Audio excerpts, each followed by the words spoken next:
So good evening, everyone, and welcome. My name is Joanna Kerr. I'm a librarian with the London Public Library. I'll be your moderator for tonight, and we also have Emily behind the scenes helping out. Thanks so much, Emily, if you want to give a wave. And a warm welcome to our guests tonight, Eli Baxter, Bob Baxter, and Cody Grote. We're going to meet them soon. Hello to all of you tonight as well. A quick note, live transcript is available if you'd like to see closed captions during our program. To enable them, you click on the box in your Zoom screen, normally located at the bottom of your screen. It has the letters CC on it. There are limitations to this service, however. It only transcribes in English, and it is affected by volume levels and background noise. So full captions will be available when this program is recorded and made available on the library's YouTube channel in a few weeks. So I'd like to start tonight, sorry, I'll just do this, by acknowledging that as a second generation European settler whose paternal ancestors made their home on the lands of the Acadia First Nation, and as a third generation European settler whose maternal ancestors made their home on the lands of the Ardoch Algonquin First Nation, that the territory I'm speaking to you from tonight and the London Public Library system are located on the traditional lands of the Anishinaabeg, as well as the Haudenosaunee, Huron-Wendat, Lenapehoik, and Attawandaron peoples. The Crown treaties in this territory are known as the Upper Canada Land Surrenders. These treaties continue to be living treaties. The Indigenous communities in this region include Chippewas of the Thames First Nation, Oneida Nation of the Thames, and Munsee Delaware Nation. We invite you to read the Truth and Reconciliation Commission's calls to action and to reflect on acts of allyship with and actions to support Indigenous communities. The link to these calls to action is being shared in the chat. Acts to raise awareness and take personal action could also include reading books by Indigenous authors, a selection of which will be included in the follow-up email after this program, or by connecting with local Indigenous serving organizations. Thank you for reflecting on this acknowledgement and invitation to action. I am honored to be here tonight and to listen, to share, and to learn with all of you. Here's our agenda. We'll meet Cody Grote, Bob Baxter, and Eli Baxter, and then we'll hear from each of them before our question and answer period. I want to remind everyone to submit your questions to the Q&A box. Feel free to type your questions there at any time. For any informal messages or greetings, please feel free to use the chat feature. It is our intention to offer a welcoming and inclusive environment for everyone. Please reflect on this as you share your thoughts and questions. I also want to share, and we will share this again later in the program, that a national residential school crisis line is available to support former residential school students to access emotional and crisis referral services. This phone number will be posted in the chat. This is a 24-hour service. If you need support and you are not a former residential school student, the Canadian Mental Health Association also offers a 24-hour crisis line, which we're adding to the chat as well, with a local London number as well as a toll-free number. Okay, so we'll start now by introducing our guests. I'm just going to do one thing with the screen here. Okay. All right, sorry, I'm just organizing myself and then we'll meet our guests. Okay, so we'll start tonight with Eli Baxter. So Eli was born in an Ojibwe community 500 kilometers northeast of Thunder Bay, Ontario. A member of the Caribou clan, Baxter was raised in the traditional way on the trap line along the Albany River. Ojibwe is his first language. After receiving a degree and teaching certificate from Lakehead University, Baxter taught elementary grades in White Dog, Ontario. He then taught the Ojibwe language from junior kindergarten to grade 8 on the Chippewas of the Thames First Nation. At Western University, Baxter designed, wrote, and taught the Algonquin language and culture course for 17 years. He has contributed to the Anishinaabe news media and remains active in policy and research affecting Indigenous law and language. Eli's book, A Person as Worthy as the Earth, was published last year by McGill Queen's University Press. This book is available to borrow from London Public Library. And we'll include that link in the chat. The Western University Bookstore also sells this book, and we'll include that link as well, where you can purchase the book if you'd like. And now I'll introduce Bob Baxter. Bob is an Anishinaabe, hi Bob, from Martin Falls First Nation, currently living in Thunder Bay. Bob grew up on his parents' trap line on the Albany River in Northern Ontario. He is a retired police officer and was previously a counselor for Martin Falls First Nation. He currently works with his community on projects related to land use planning. He is an Eagle staff carrier for Anishinaabe ASCII Police Service and is a speaker on Native cultural awareness. He volunteers at the Indigenous Friendship Center and also participates on the local school board's Indigenous liaison advisory groups. Bob is a residential school survivor and shares his experiences to educate others on the impact of the residential school system on Indigenous people. He still enjoys the traditional way of life as taught by his parents, spending his free time hunting, snowshoeing, going on river adventures, and preserving his cultural and spiritual practices. And he is Eli Baxter's cousin. Cody Grote is an assistant professor in the Department of History and the Indigenous Studies program at Western University. He is Ganyungahaga, or Mohawk, and a band member of Six Nations of the Grand River. His father, William, is a survivor of the 60s scoop, and his grandparents, Stanley and Sarah Grote, were survivors of the Mohawk Institute Residential School. His research focuses on the federal and international commemoration of Indigenous cultural heritage. A warm welcome to all of you. So now I'll invite each of you to offer your own introduction and words of welcome. Eli, I'll invite you to share your welcome first.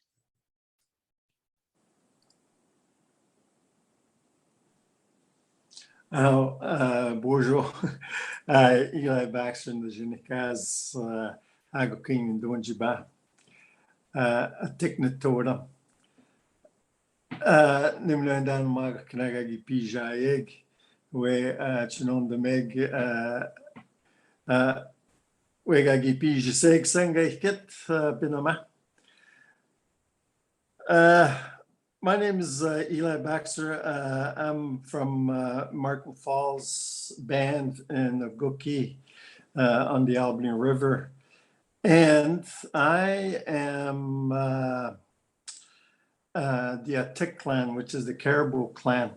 And I'd like to thank Emily and Joanna for doing this. And I was just thinking back about how Joanna and I started talking, and I think it was last fall, to bring these talks and presentations. And it originated because of my book that Cody had shown, and it's called Accuwends, A Person as Worthy as the Earth. And it's basically about 3 parts: before European contact, before going to residential school, living off the land, and then going to residential school.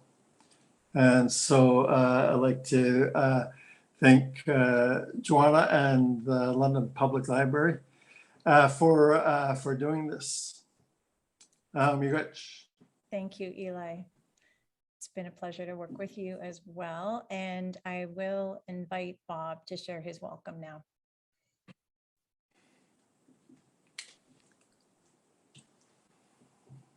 Oh, we just got to get you unmuted, Bob. There, can you hear me now? Yeah. Hey, bonjour out there, whoever's listening. My name is Bob Baxter. From the introduction, I'm an Ojibwe from Martin Falls First Nations. I'm 73 years old, getting on to 74 this summer. Hair is turning white, but that's life, right?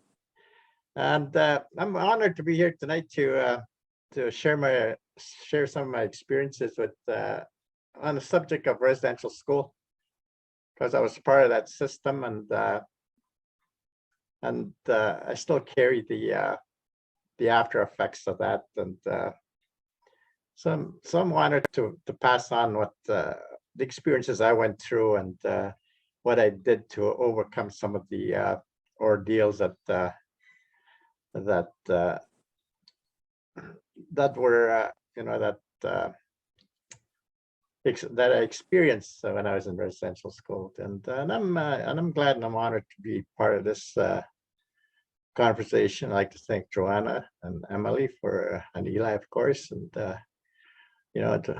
for asking me to participate in this presentation. And I hope that when I'm finished, that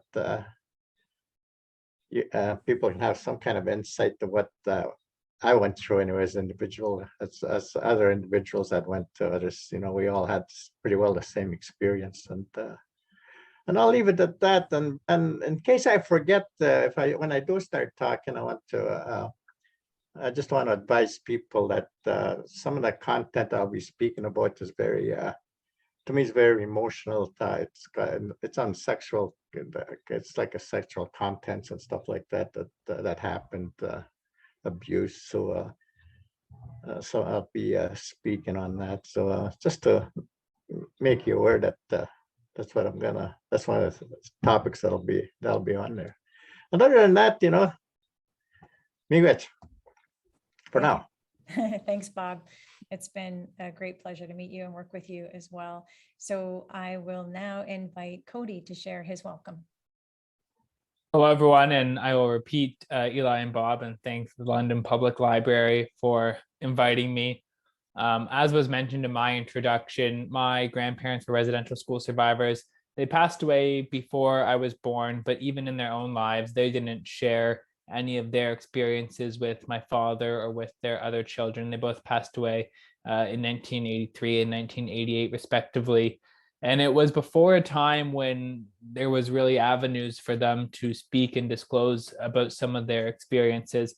I've been very privileged in my role to meet people such as Eli and such as Bob, and in the past I've been able to join events with residential school survivors like Theodore Fontaine, and I really raise up people who are willing to talk about their experiences, because it's not something that survivors have to do. It's something that they have been willing to do to help all of us understand a bit better. So Eli and Bob, thank you very much for welcoming me to this space as well. And I look forward to joining this event with you this afternoon. And thank you again, Joanna, for hosting. Thank you, Cody. It's been great to work with all of you. And Bob, you touched on it already, but before we go to Cody, who's going to share his talk, just wanted to know if anyone wanted to share anything that they do personally to prepare for a talk like this, given the content and the subject matter. So I didn't know, Eli, if you wanted to share something here.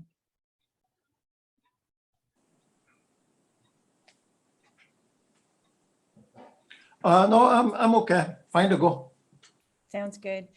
Bob, anything else you want to share about preparing for sharing this kind of information? When I do presentations like this, I see a lot of emotions, especially when it's not virtual. When you have when you talk to a group of people face to face, it's hard for them sometimes to listen, and see a lot of emotion from the people that didn't know anything about residential schools. Some of them, you can see their tears and stuff like that, and they get frustrated and angry at the system.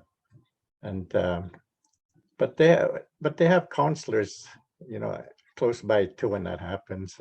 Prepare them and try and prepare them. But most of them, they want to help you. They want to help me. Like, just to give an example, they say, how do we get to the government on this type of thing? I'm talking about non-native people. I'm not talking about, it's because they didn't know the history of residential schools. So So it's hard sometimes when you listen to people talk about the personal experiences, and I see that firsthand, and they want to help, and I tell them, don't feel sorry for me. I don't want pity when I talk like that, when I'm talking. I said, I'm just sharing an experience that shouldn't go unnoticed, So, but I prepare myself. Like I seen a person there that came on. I don't see him now, but he said he was going to smudge before he came on there. And that's what I do before I come onto these things, or before I talk, I smudge, and because I do I follow a spiritual path of the old ones, So, and that's what gives me a lot of strength. You bet. Thank you, Bob. And Cody, I didn't know if you wanted to add anything in the way that you prepare. Well, I just always think in situations like this, I'm probably in a bit of an interesting position. I know my grandparents attended residential school or made to attend residential school, but I never had the chance to meet with them or to learn more about their story. I've increasingly had access to records about their lived experience, but that does very little to help us understand. And I've actually been in a longer process to fight for some of those records, which we have been denied access to. And especially in the case of my father in the 60s scoop, there's been a lot of records that he's been denied access to recently. And it's always difficult because, I think we're going to touch on this. There's a belief from a lot of people, and I mentioned this in my presentation, but after the Truth and Reconciliation Commission in 2015, these problems have been addressed and solved, and they're sort of in the public realm now. But there's still a lot that's going on to address what is happening. There's still implications in the community. And one thing I always try to perhaps remind people is that this is ongoing for a lot of survivors and community members, and even what we're learning about the system as a whole. So that doesn't necessarily help me prepare, but it is something I like to remind people to situate these discussions. That's helpful, Cody. Thank you for that too. So at this point, I'm going to hand it over to you, Cody, to share your talk.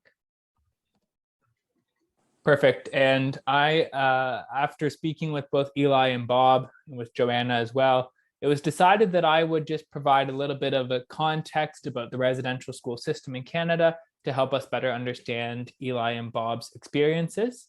So my presentation is more of a historical perspective and situating the schools that both Eli and Bob attended. So Eli's book, which I keep on showing, Accuwends, A Person as Worthy as the Earth, discusses his experiences attending both Pelican Lake Indian Residential School and Shingwalk Indian Residential School, the latter of which is located in Sault Ste. Marie. Now, the building which housed Shingwalk is now the central building of Algoma University. It's one of the very few residential schools which still stands, the other being the Mohawk Institute Residential School. Those are the two the two residential schools that stand within Ontario to this day. The National Centre for Truth and Reconciliation provides something called narrative histories for each federally funded residential school. And these provide us with some of the basic information regarding the specifics of how each school operated. These facts must be understood, though, within the lived experiences of survivors. As I mentioned, I have some content regarding my grandparents' residential school experiences, for example. These are very, very specific, very fact-based. It's so important for us to hear from survivors such as Eli and his cousin Bob, who are willing to speak with us today, something that they don't have to do by any means, but that they're willing to do. Shingwalk first opened September 22nd, 1873, and it closed June 30th, 1970, making this one of the longest continually operated residential schools in Canada, second only to the former Mohawk Institute, which is in Brantford. From its opening in 1873 until April 1st, 1969, a year before it closed, Shingwalk was federally funded on a per-student basis, and it was operated by the Missionary Society of the Church of England, and later the Anglican Church of Canada. In 1969, operation of the residential school transferred to the Government of Canada, who chose to close the school the following year in 1970, in line with broader reforms to Indigenous education, which were taking place in that era. Throughout 2021, as we're all familiar with, stories of the identification of unmarked graves at former residential schools across Canada came to public attention. But it's important for us to recognize that many community members and survivors have long known of these burials. In 1876, the Bishop of Algoma, Bishop Farquhar, consecrated a cemetery on the grounds of the former Shingwauk Residential School, which now contains the ancestral remains of over 120 students and some staff members. Many of student names went unrecorded in official records, but families remember their children that never returned. And again, Eli mentions this cemetery in his book. Prior to attending Shingwauk, Eli attended the former Pelican Lake Indian Residential School.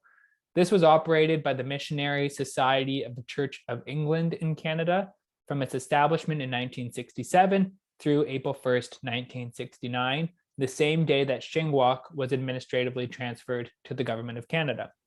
From 1969 through 1970, as with Shingwauk, the Government of Canada entered into an agreement for the school to be overseen by representatives from the Anglican Church. This was formally closed in 1978. As I'll discuss shortly, it is very rare for criminal convictions to be levied against former staff members in the Indian residential school system. But in the 1990s, a former staff member associated with the Anglican Church of Canada was convicted for abuse that he carried out in the 1960s at Pelican Lake. Despite this, the trauma of losing one's culture and one's language have not been addressed as a result of the Indian residential school system. Both Shingwauk and Pelican Lake were operated by the Government of Canada in 1969. A number of factors are related to this, but a document from 3 years later, in 1972, or 50 years ago this year, is relevant for us to consider, and I think Eli was sort of influenced by this document in his later career. This was called Indian Control of Indian Education, a policy paper prepared for the Minister of Northern Affairs and National Development, which was responsible for Indian affairs, from the National Indian Brotherhood, which was in the midst of transitioning to the Assembly of First Nations. Now, Indian Control of Indian Education recognized the role and the value of Indigenous education systems which have guided our children in our communities from time immemorial. It called for the establishment of separate Indigenous school boards based on the national and cultural distinctions of Indigenous nations, similar to the Cree School Board, which was established in 1978 and continues to successfully operate to this day. To paraphrase Eli from his book, a failure to bring about these changes called for an Indian Control for Indian Education leads to some of the perpetuation of the same problems that were inherent in the residential school system. There's still this belief that our forms of education are not valid in the 21st century. Now, I'm going to provide a bit more context about the Truth and Reconciliation Commission and that system that some of you might be aware of. Following the Royal Commission on Aboriginal Peoples in 1996, survivors of the Gordon Residential School in Saskatchewan entered into class action lawsuits against the Government of Canada regarding their mistreatment. The federal government proposed individual compensation for survivors, but community members affiliated with Gordon called for a more sustained settlement that would address the damage to their languages, to their family structures, and to their governance systems. Courts were critical of this request as there wasn't any precedent in the Canadian legal system for measuring or compensating the loss of culture. This became a consistent point of contention well into the era of the Truth and Reconciliation Commission.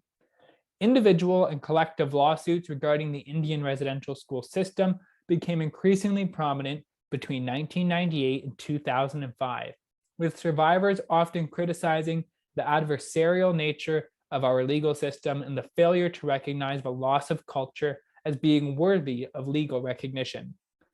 During this time, families, including the Baxters, entered into individual lawsuits that referenced the physical, psychological, and cultural abuse that had taken place.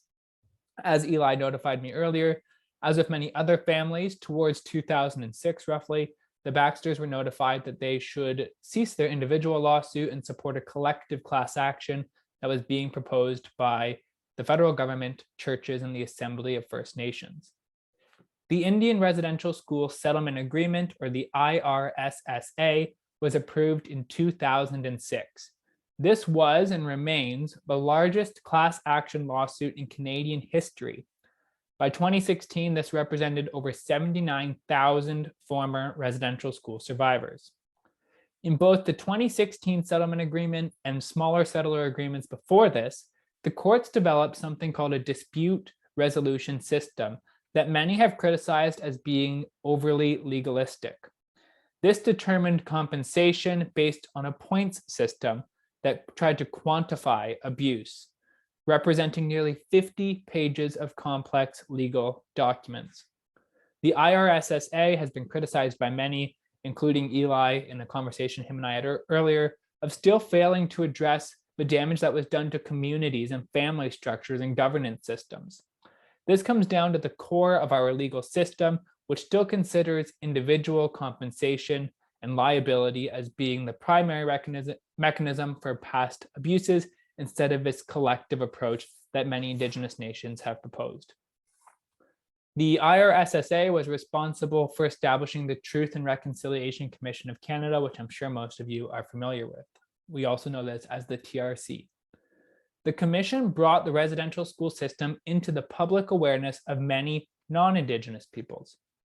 A problem that has been identified by the IRSSA and the TRC is that these were not criminal tribunals. The TRC did not have any criminal convictions associated with it. There was no enforcement mechanism for people to speak to the TRC and discuss their role in the system. There have been very few criminal convictions or testimonies from former employees or staff members. The final report of the Truth and Reconciliation Commission of Canada, published in 2015, referred to the Indian residential school system as an act of cultural genocide. This language, this term, was repeated by former Prime Minister Paul Martin and former Chief Justice of the Supreme Court of Canada, Beverly McLachlin. This makes it increasingly difficult for us to justify the use of the term school and its association with educational attainment, when in reality, many view these justifiably as centers of forced cultural assimilation. And with that, I'll pass it back to Joanna to introduce Eli and Bob. Thank you, Cody. That was very helpful to hear that context for our discussion tonight, for sure. Okay, so now we're going to welcome Bob to join us. So Bob, I'm just gonna just make sure you can unmute, and we can have you share your talk with us. Yep, you're good to go. Good to go? Yeah. Okay. This when I talk about the residential schools, I usually talk about an hour and a half, an hour and 20 minutes to the people I talk to. But since I got 15 minutes here, I'm gonna have to speed it along. I was born in 1948 up on the Albany River, and I grew up on a trap line, my dad's trap line. He was a trapper, guide, fishing guide, and all that. So he was a hardworking guy, and he brought us up really not wanting for anything. We may not have we didn't have the best clothes and fancy stuff, but we had the clothes that was made for the weather conditions. So we survived pretty good. I got happy memories of. I really have great memories of my childhood when I was on the Albany River. We just had a one-room shack there, that one-room house, and that's how we were brought up. And childhood memories are hard to sometimes, they're hard to erase. But some of the stuff that I remember is, our parents really loved us. They looked after us. They made sure that we'd get into trouble, fall in the lake and stuff like that, because we're always surrounded by water. And even when there's 13 of us all together in our family as it grew. But I guess when I was about 6 or 7, there must have been about four, there's at least 4 or 5 of the siblings with me, but my mom used to tie us to trees just enough so we didn't get to the edge of the water, so we didn't fall in. So I remember that real well. So that's how they used to keep us intact, stuff like that. So I just want to paint that picture, like we weren't rich by any means, but we were rich in life itself, and just what the Creator provided up there for us to survive: fish, moose, ducks, stuff like that.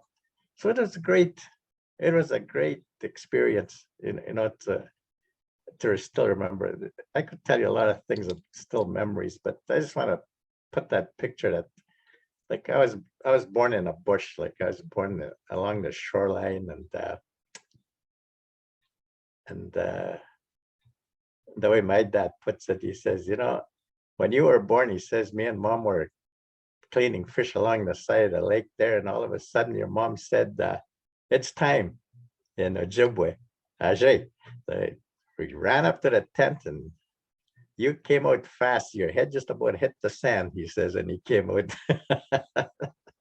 So memories like that, I think about what my parents used to tell me.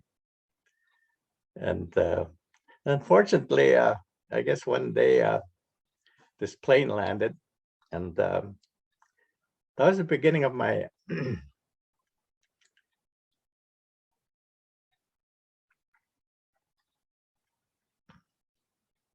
that was the beginning of my journey with the residential school.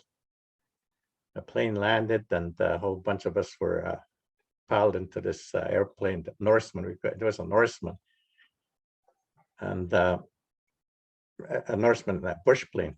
I got some photos I'm going to show right after I talk, and you'll get a picture of what I'm talking about. And then we're this is the first time that I was taken away from my parents. I never left my parents.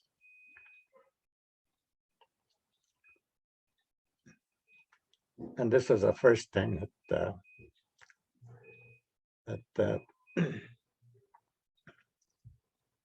they weren't there with us. Well, we were taken on an airplane or to the nearest town, like Nakina, and then were put on trains. And then I went up to Sulacote at Pelican Lake Residential Schools, where we ended up. And it was a frightening place when you're a youngster, from what I can remember, this big building. And of course, before I left, I knew my mom. I knew my mom wasn't coming, so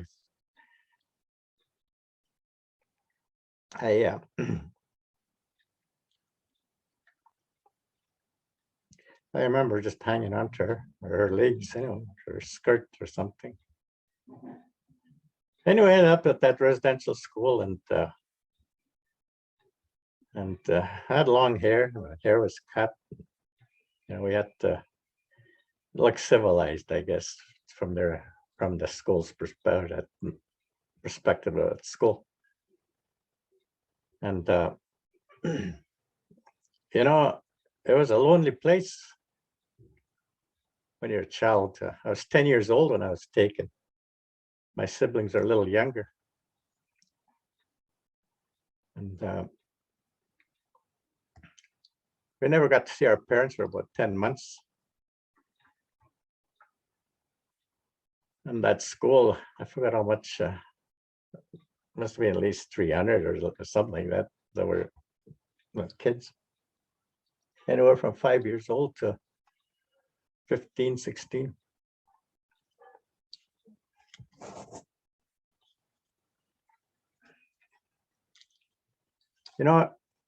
At nights we used to hear kids, even myself, I used to hear people, kids crying, under their blankets and stuff like that, because we were all in the dormitory. We had three dormitories: as junior, intermediate, and senior, three sections. And being young, we were put. I forgot to. I guess we were in the juniors, but I can still hear those people, kids crying, stuff like that too. Because they're lonesome for their parents. These young kids.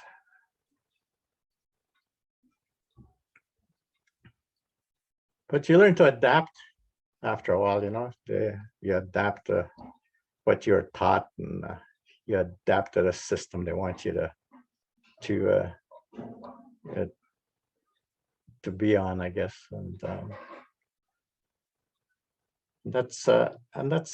And then we got into a routine, we went to church, went to a little school at the back, building at the back, and learned the ABCs, all I guess the English way of teaching, I guess, and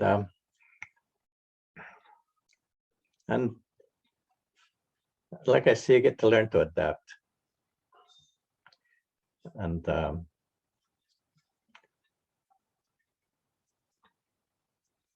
going to church. I used to go to church.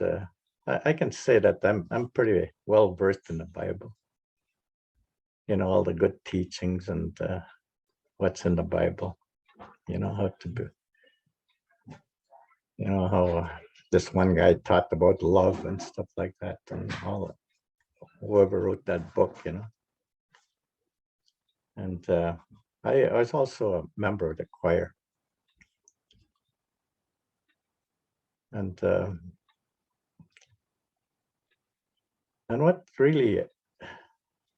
what really devastates a person, especially devastated me, was you listen to all this stories, these stories in the Bible.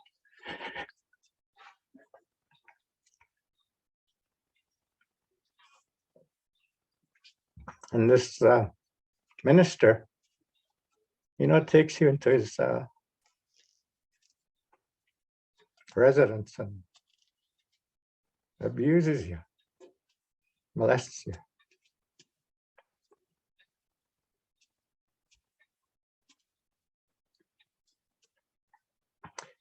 I was molested by 2 ministers and 1 Indian agent. I was at the residential school. But as a child, I guess you bury that stuff. You bury it deep inside of you as you get older. It wasn't just the priest that did that. It was older kids too. It just goes to show you it was a vicious circle where they were probably just as they were abused, and that they did that to other little kids too.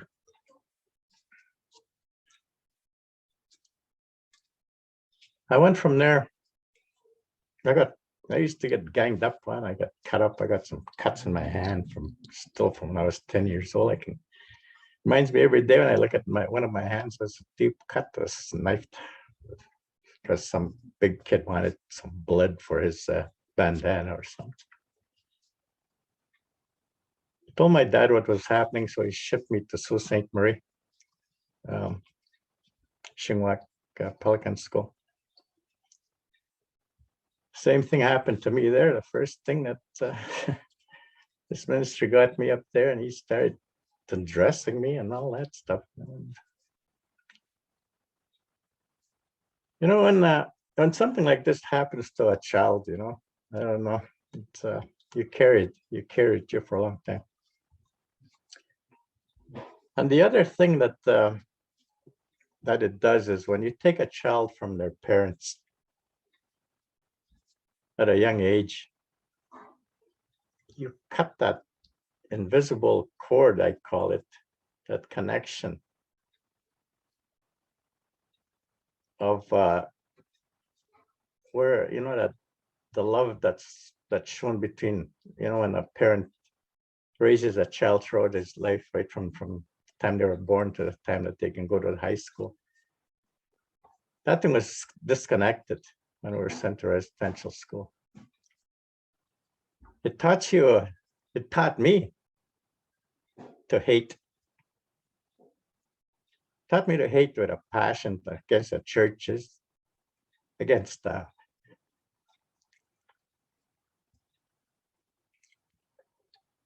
non-native people as a whole. That I know that I couldn't trust them. And I never did. Stopped me from going to church. I never went to church after that. I had to go and sit for a long time. I didn't do that. I had to find a way to heal myself as I got older. And that's where I found our native spirituality that we had, that these schools are trying to take away from, the culture that we had and the teachings that we had, that we were told were no good, that, that our way of life was no good. Basically, that's what they were telling us. We didn't know it at the time, but it did a lot of damage to a lot of kids like myself at that time. And they said there was about 150,000 kids that went to residential schools right across Canada. And and a lot of abuse reportings and stuff like that, and I can just imagine why a lot of our communities up north here are so dysfunctional. Because that residential school is part of it. You're losing your identity, loss of identity. When I quit from residential school and I went up north, they used to call me Isakatewin. Isakatewin, they used to call me. And half Indian and half white.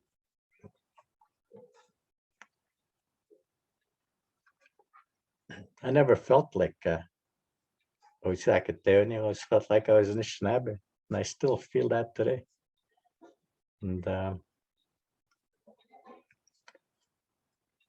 it's caused a lot of damage, and it's a healing process is long. When we started class action against the government and the churches, that's when everything came out again.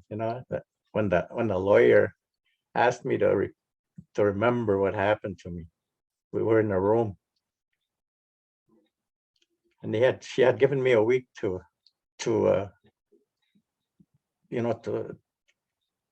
find out what happened to me, to try and remember what happened to me.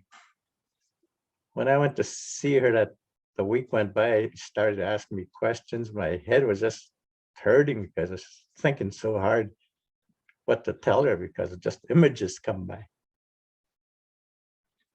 But during one of those interviews, they call it flashbacks. Finally, something gave, and I had a flashback, and I saw my abusers, just like if it was a bright light that just shone right through that door. It just as clear to as I saw that one that I wanted to remember. I saw him clear as day. As soon as that happened, my body just convulsed.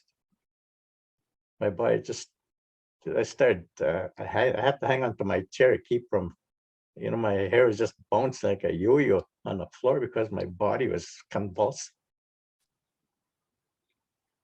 And I didn't know that I carried that. Like, that child was still under it.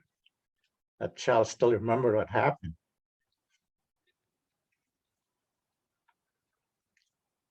So I can just imagine the other people that haven't went on a healing journey. There's people that I know my age, some of them were still on the streets, died on the streets, because they went to drinking and stuff like that. And then went to that class action, and it's all about money. I got, you know, what? Money will never erase, will never compensate what those children went through. Never.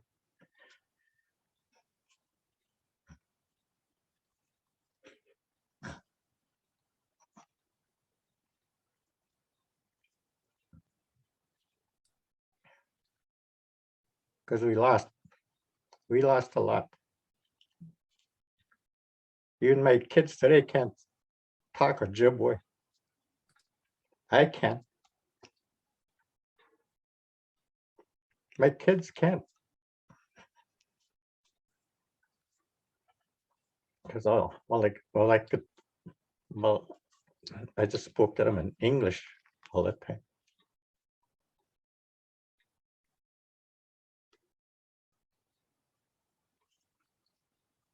I'm glad that I went to treatment. I went to treatment for 10 years, professional treatment and the traditional treatment, to overcome the anger that I had against residential schools and the people that were involved in it.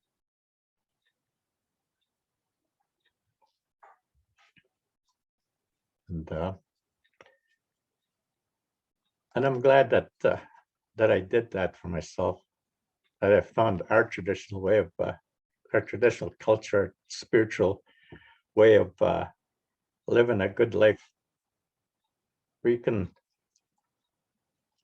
at least function and said to yourself that, no, it wasn't my fault. It was my fault.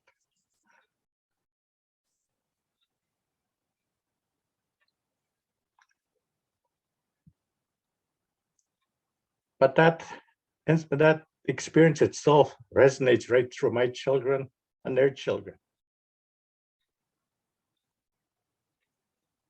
You tell them the story, they get angry.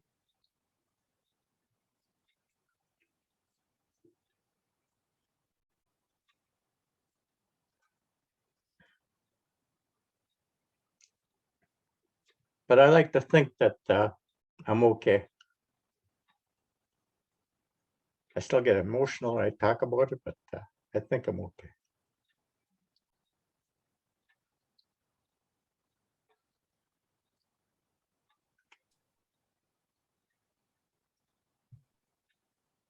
But you know, life goes on.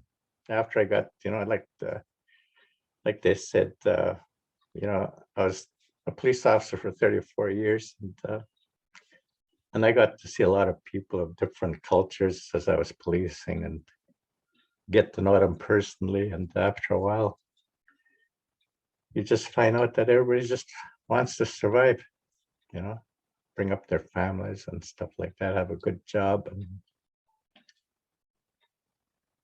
And that's society as a whole. But you know that there's some aspects of society that are a little dark yet, you know. But, I hope someday that we can find a way to educate ourselves about other people's cultures, and that they're all unique in their own way, you know, in our own way too, as an Anishinaabe.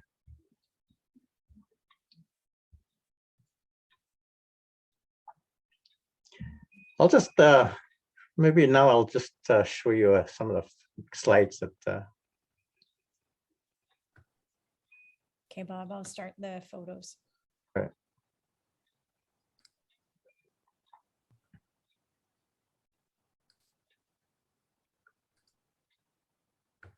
Just take me a minute.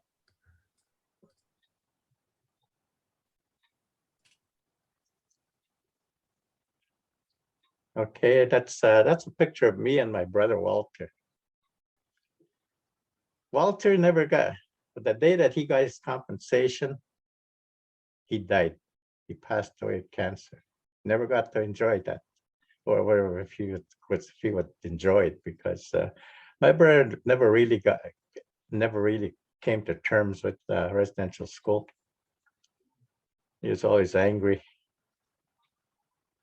And but he was glad he was going to get that compensation, at least you know, so he was going to buy a new truck, and never got a chance to even do that. I guess we must have been happy, at least, you know, we're playing hockey, stuff like that. At least I just got these when the residential school class action started. The priest or minister from up north out of the blue sent me these pictures. I don't even know him. Next. And these are the planes. That's what I told about the Norsemen. That's why they used to pack us in off to school. No seat belts those days. You just pack them in as much as you can, as long as the weight was right. And I didn't think we weighed that much at that time. I probably was only about 70 pounds or 80 pounds. Go ahead. And that's me, my picture on the right there when I was in school. And that picture on the left there, at all the suits and all that, that's how we were all dressed. We all had the same haircuts. So we must only had one barber. Go ahead. I'm in there somewhere. The one on the left is, oops, what happened? What happened to the school? I just went back one, Bob. I had gone too far. Oh, okay. Yeah. This one here is, if you see that smiling face there in front of the white TV there, the old TV, that's Eli. And he was young with Pelican Residential School. And those are the dormitories that we had. That's how we slept, in the dormitories there on the right. That's what they look like.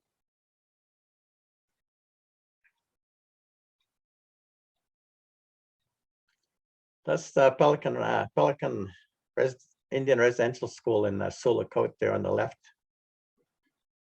That's my brother there, my oldest brother there, right in front there, the red shirt, black hat. He never got his residential school money. He died before he got his too. But he was a pilot. He became a pilot. He was one of the best bush pilots around up north. And the one on the right there, the one on the right is my cousins. All those are my relatives there that are sitting there. The one that with the haircut across, bangs there, with eating something, putting something in his mouth with the white and blue. That's my sister, little sister. Anyway, that's the place. That's what the place looked like where we had supper at the residential school. Dining room, big hall. I'm going to stop the photo sharing, Bob, here. Okay. Okay, and I just wanted to see if you wanted to say anything else, Bob. I know this has been really hard for you, and I really appreciate you sharing this so people understand. Is there anything you'd like to say before we chat with Eli? No, I'm just thankful that, you know, there are people listening. You know, it's people that never knew what residential school was like or who went there. You know, I hope that this gives you a little bit of insight of what happened there. You know, why some of us turned out the way we did. You know, like I said, some of us didn't make it, and you know, we see a lot of our brothers and sisters on the street sometimes, you know, drinking and stuff like that, you know, passed out. I was like that too. I passed out too. Like I used to go in binges and stuff like that, and then that turned my life around somehow. Stopped smoking, drinking, gambling, you know. And I just enjoying my life as Nishnabbe, you know. I still hunt, try and teach my kids and grandkids and our way of life.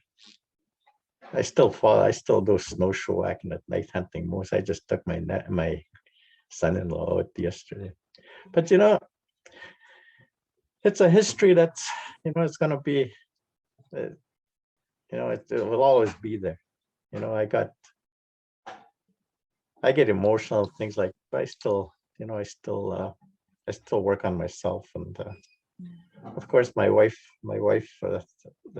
My wife, Lynn, really helps me a lot, though. She's my support on everything I do. So my sounding board. So I'll just leave it at that. Be good. Thank you so much, Bob. So now I'm going to invite Eli to share his words tonight. Welcome, Eli.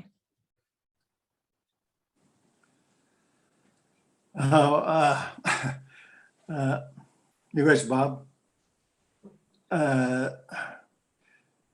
just want to say that this happened to a lot of First Nations people, especially from our northern communities where Bob and I are from. All those kids that we went to school with at these residential schools. We all experience those, the loneliness. Bob said, being cut off from our parents, a lot of crying at night, and always at night, especially when there was a full moon. I remember as a kid being in residential school, I would be looking up at the full moon and thinking about my parents and knowing that they would be looking at the same thing. So there was this connection that I had anyway, being in residential school. I didn't tell you that I received my Bachelor of Arts from Lakehead University, and I was the first one in my family to get a degree. And but the thing is, we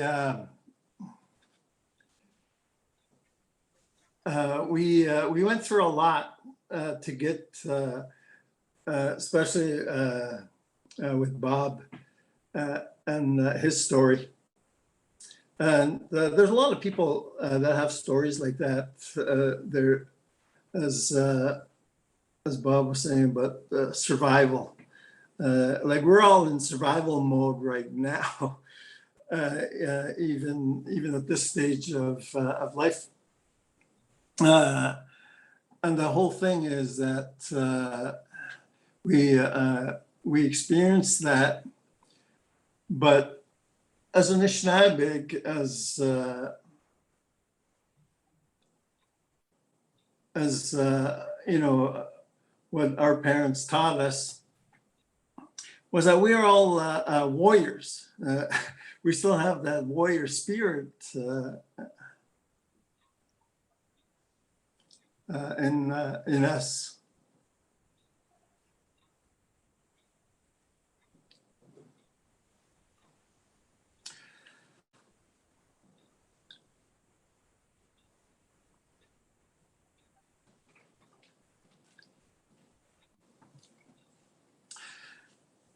And I met a lot of people. I talked to elders and people, especially when I was going through my education.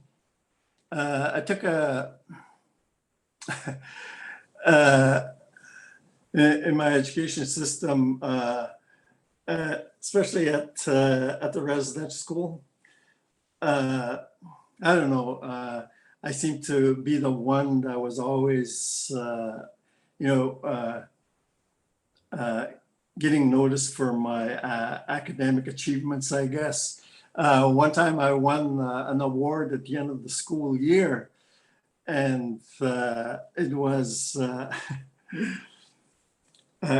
cowboy hat, and it was a holster with a cap gun, and I think there was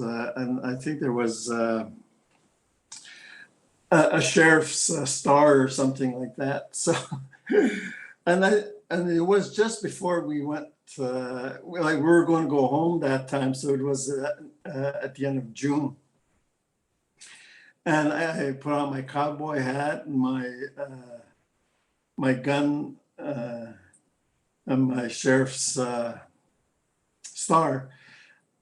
And then the next morning, I had it in my locker, and it was gone. So I guess somebody else really wanted to be a cowboy. But when we were in residential school, the thing we did every Saturday night, we watched on Saturdays in the afternoons, we were all put together, and we used to watch cowboy and Indian movies, Western movies. And then on Saturdays, when we were let out to go and play in the yard, well, we had to pick, okay, who's going to be the good guy, who's going to be the bad guy. And us Baxters, because we're in Treaty 4 at that time, so we were out of our territory because we were from Treaty 9.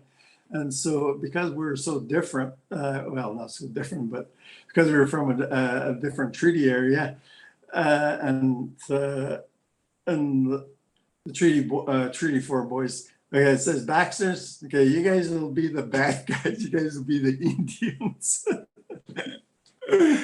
And then they would be the good guys, so the cowboys.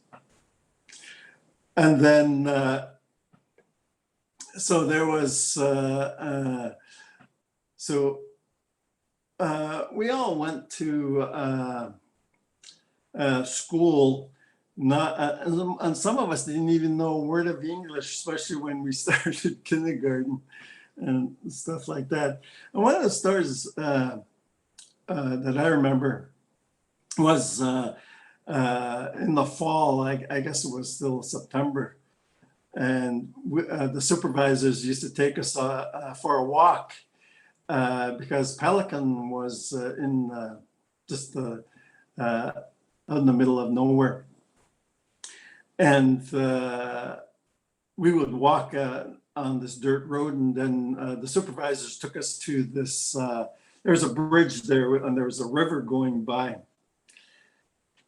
And I remember this one kid dangling his brand new running shoes. They used to give us running shoes over the bridge, and it fell.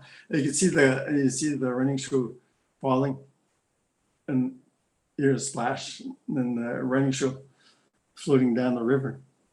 But that Anishinaabe kid couldn't say anything because we weren't. He couldn't say that I lost my running shoe in Ojibwe because we weren't allowed to speak Ojibwe. And he didn't know a word of English to say that he lost his running shoe. So I think he got hecked for losing his running shoe at that time. And then I remember, I think our dad came to Shingwak, no, to Pelican one time, but our mom never did. And years later, I had asked our mom, says, yeah, how come you didn't come and see us that time when Dad came? And she told me this, says, I didn't want to go because I knew it was going to be really hard on you guys when I was going to leave after Christmas, because our dad came for Christmas one time to visit us. Yeah, and it was hard when our dad left to go back. But the thing that really bothered me, I always think about, was when I had, as I was becoming an adult, I always thought about our mom. When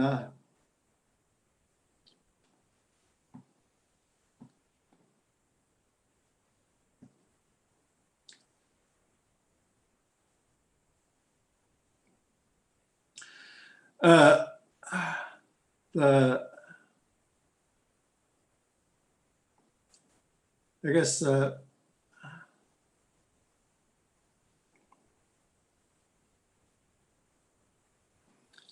would be the silence.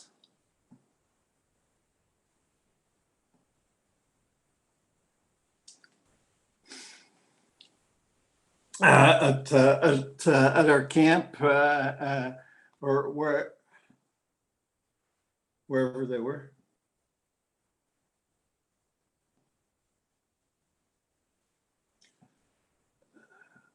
Up north.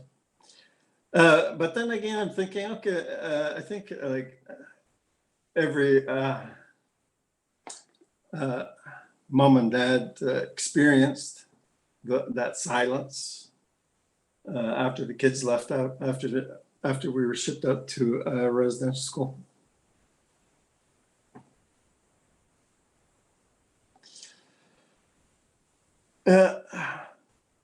And there was also,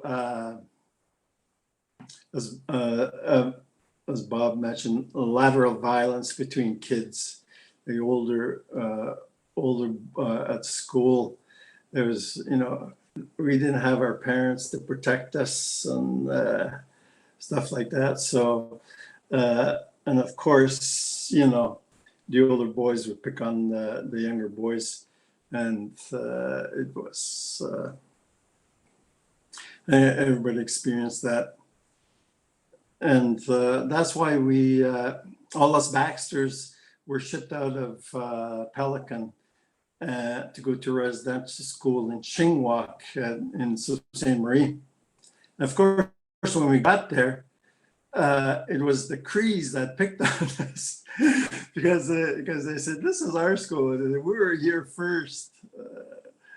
So there was that. And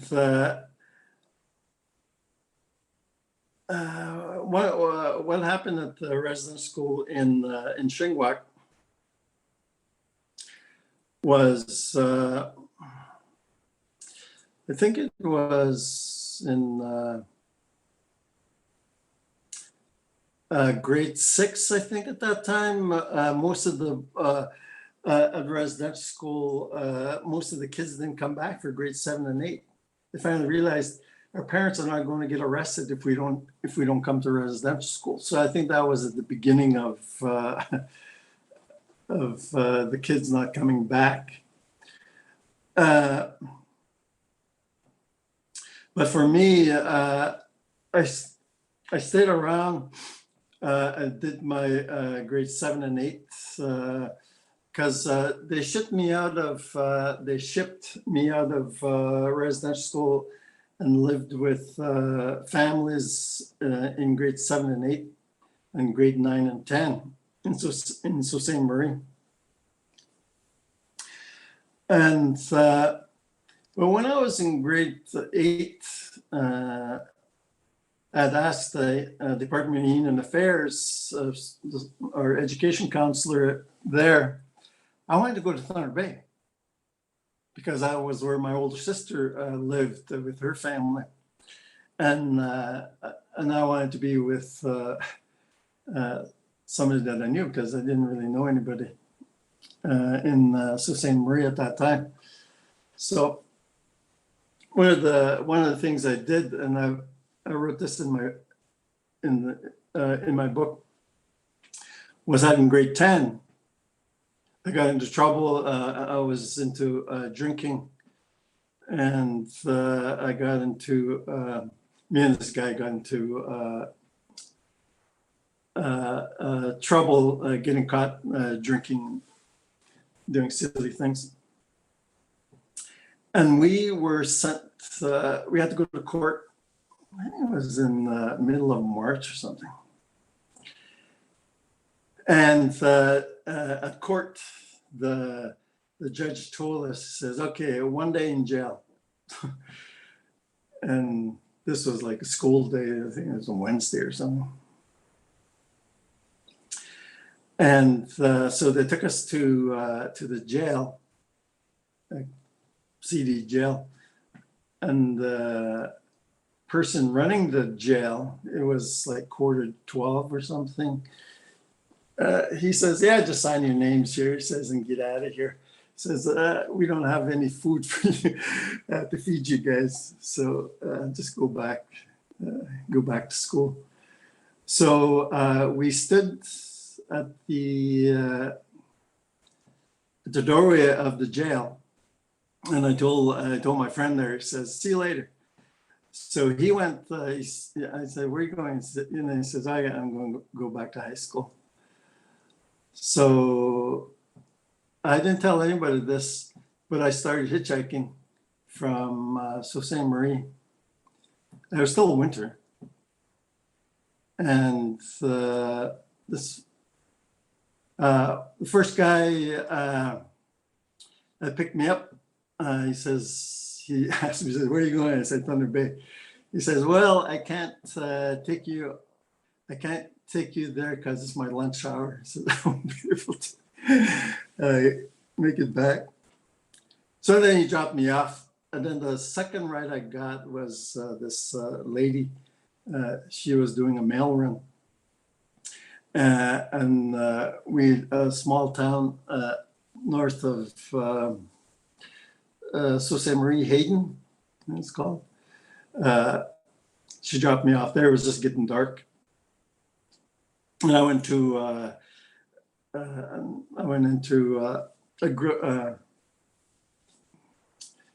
confectionery store, got pop and chips, and I was just ready to go out to hitchhike on the highway.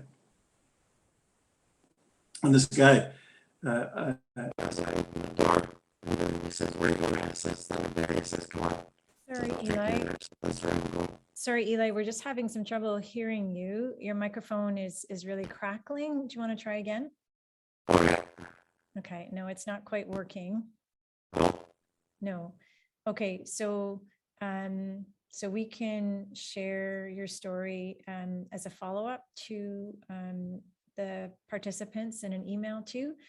And your connection was a bit off there too, so that might be related. Oh, okay. Oh, okay, you're back. So Okay. to get Am I back? so Eli, to get to questions, how about we do another 2 minutes and then we can go to questions. Yeah, okay. So the guy had a camera, a Camaro, a white Camaro, and he took some white pills, and we drove to Thunder Bay. Got to Thunder Bay, dropped me off at the Greyhound station, and I phoned my older sister, Ruth. Says, "Come pick me up." Says, "I'm in Thunder Bay." And then after that, I lived with my parents in the bush for a couple of years, and then I went and got my grade 12 GED, Confederation College in Thunder Bay. And then as Bobby did, I never really told anybody what happened to me. I don't even think, yeah. I think I told my mom and dad that I hitchhiked, and all they said was,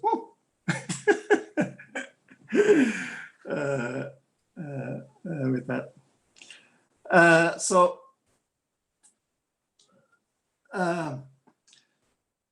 Yeah, I think most of us. Oh, one of the before I leave off the story with Bobby and my sister Ruth and all the other people.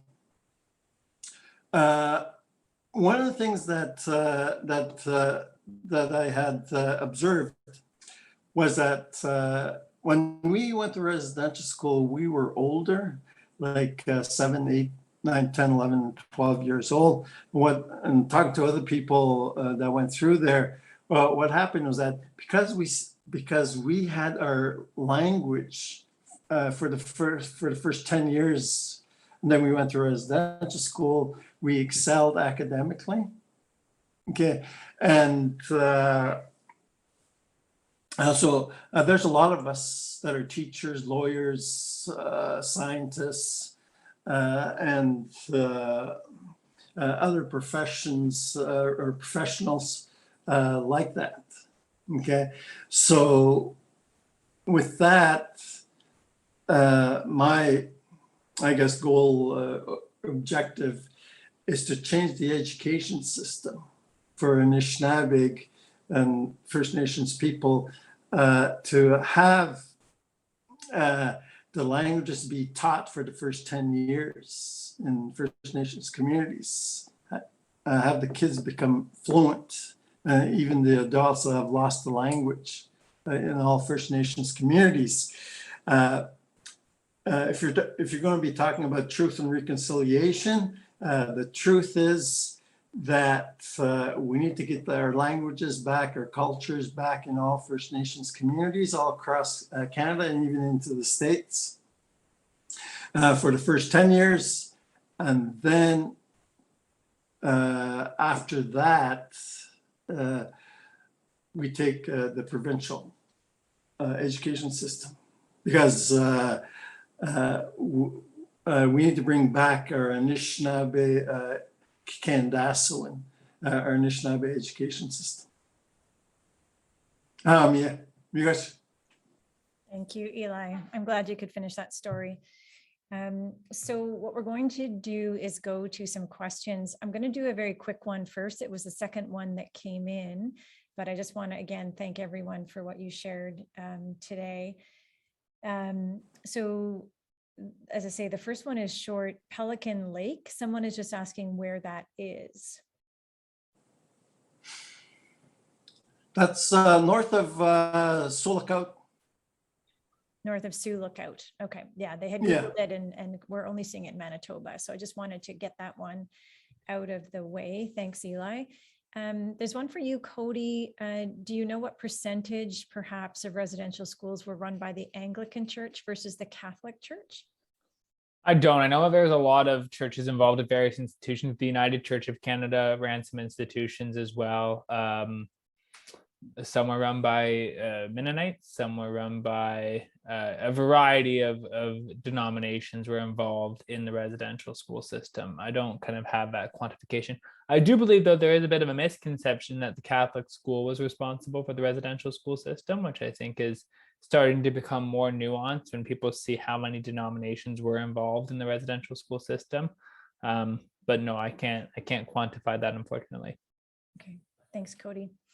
And there's a comment here, and I know we've talked about this even amongst ourselves in planning this event between Cody and Eli and Bob and myself, but I'm just going to read this as well because it does get to the heart of part of what we're talking about today when we talk about language.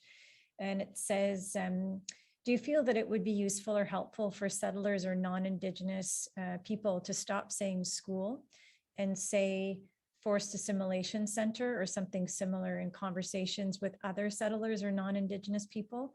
Would this kind of consciousness raising be productive or probably just performative in your eyes? And they're just thanking us for commenting on that. Does anyone want to talk about that? I can let Eli and Bob go first if they want. Personally, I don't see what it,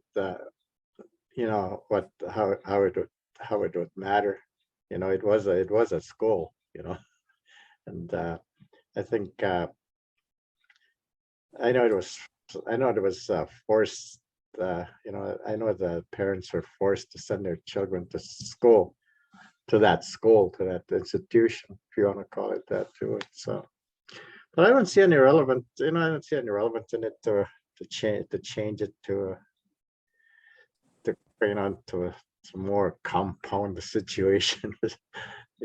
For me, anyway, it just to me it was a school, like we were taught, like I learned English, like I took some stuff away from there, like it was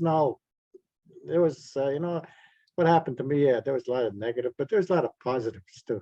You know, I learned English, so and I was able to survive, and outside of outside of where I was born, I was I could communicate with the people out here, and be able to navigate my way through life like that. So, it had its good points. If you want to look some of the positives that I could take away from it, like I did learn to speak English, and I learned a lot of other things. It was I guess it was, other than the the real negative effect it had on me with the abuse, the sexual abuse. It's the other part was, being kids. Kids, kids are kids. They keep on playing. They just go out and play and do their thing. And they just go with the system. You sort of just adapt to it. Adapt to what's put out there for you as a kid. Mm. You learn. Thanks, Bob. Yeah, same here. With this thing about school, I think people are just putting labels on a system that put us through a lot of negative experiences. Some people have said, call it an institution, or concentration camp, or something like that. But that doesn't really really put forth the whole problem, or doesn't really give us a solution, because what we're all looking for is solutions. And the stories that we gave in this presentation is to have people come together. And I know there's a lot of non-native people that have never heard these stories, or still or don't believe in them. And but I think we are here to share and see, and we're all talking about these issues, and what we're trying to do is to give the solutions, because we presented the problem, but what's going to be the solutions to this problem? And I know there's lots of frustration out there, especially with First Nations people, is that we need to get our languages back, our culture back in First Nations communities. And so I've told people that, my dream, my vision is to have the languages spoken at the same level as they were spoken here on Turtle Island, Michiganis, Minis, at the same level as they were spoken at the before you bring contact. And how do we do that is one of the solutions that we need to talk about, especially with this whole thing about truth and reconciliation. Anishinaabe went for truth is Deebwewin, and what is Deebwewin? And we as Anishinaabe, through our languages, there's one thing is that that always people have always said is you really can't lie when you speak in the language. Because people people will know that there's some that you're lying about something, or that it will eventually come back to you eventually. So that's what we were taught through our parents and all our relations as we were growing up in the language. Thank you, Eli. Cody, did you want to touch on the language question?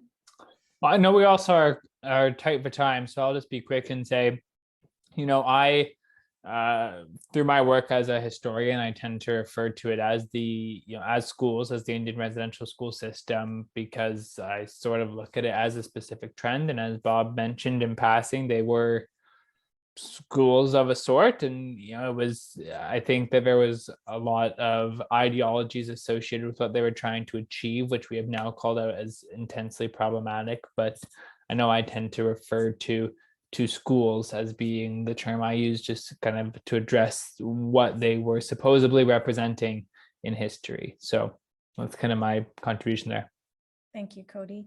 So we have about 3 minutes left in our program. So I see we have a few questions left. I don't think we can do them justice in terms of the discussion around true reconciliation and how that comes about. And Eli, thank you for talking about some of what is envisioned for moving forward. So I think what we'll do, I can certainly address a few of those questions in an email after the program. And I think maybe I'll invite Eli and Bob as well to maybe reflect on that question that was asked too about true reconciliation and how it could come about. So I'll invite them maybe to share their thoughts, and we can share that with everyone, including the people who weren't able to attend tonight. So with that, I'm sorry to say, I'm just needing to conclude this portion of the program to conclude our question and answer. But again, to just express my deep thanks for what has been shared tonight. I'd like to share something else before we go as well, and that's related to the partners that we have at Western University's Office of Indigenous Initiatives. So I'm just going to share some slides again here. I'll just take a moment to do that. Okay, so here is the an image of an upcoming session on March 30th. And we've been doing this with Western's Office of Indigenous Initiatives to have programs that parallel our program series with Eli. So March 30th is featuring Ian Mccallum of Munsee Delaware Nation, who's going to share his journey to ensure that the Munsee language reaches next generations. And the timeliness of this talk relates to National Indigenous Languages Day, which is happening on March 31st. So we'll be putting the link in the chat for you to be able to register for this session. When you go through that, you'll receive the link to attend that. So I'm just going to stop sharing the screen. And that's the Indigenous Voices series, if I didn't say that. So I'm just going to say as well that, again, a big thanks to everyone, but I also want to restate that we're going to share again the 24-hour National Residential School Crisis Line information, as well as the Canadian Mental Health Association 24-hour crisis line. That will be shared in the chat as well as a short survey that we'd love to hear your thoughts about tonight and about future programming at the library. So please take a moment to do that, but you'll see it in the email as well. So you'll also receive a follow-up email with a list of some library materials, including links to Eli's book, if you would like to read it. So again, a deep thanks to everyone here tonight. And with that and with appreciation, I will say good night, unless anyone wants to add a few words of goodbye before we end the program.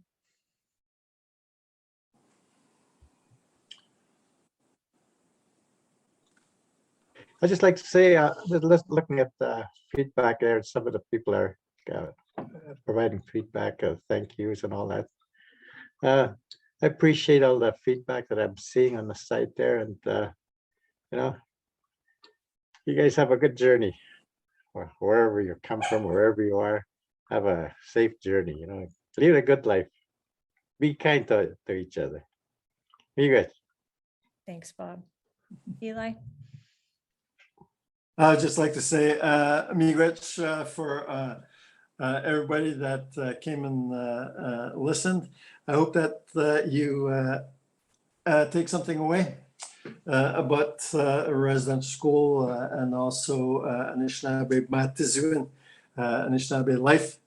And also that as just to let everybody know that we are all knowledge keepers and that we are all storytellers and we all have stories to share. And once again, miigwech to Joanna and the London Public Library for doing this, because as I talked to Joanna about this when we started, and she remembers me telling her that that we were going to do this project or this program, that we're all in the business of knowledge, and we are all storytellers, and that and everybody have their stories to tell.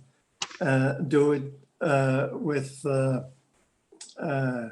courage, and don't be afraid. And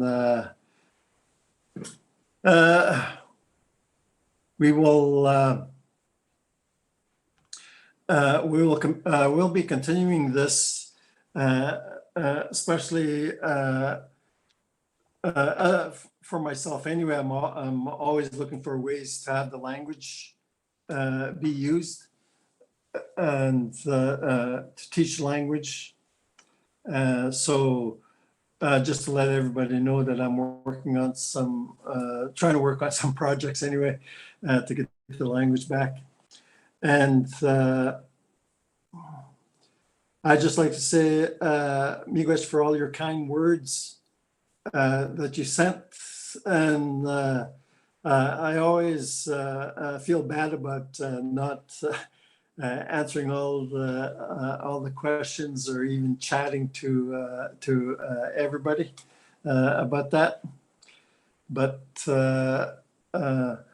miigwech, and in the Ojibwe language, there's no word for goodbye, but there is, we say Minoa Kawabamin,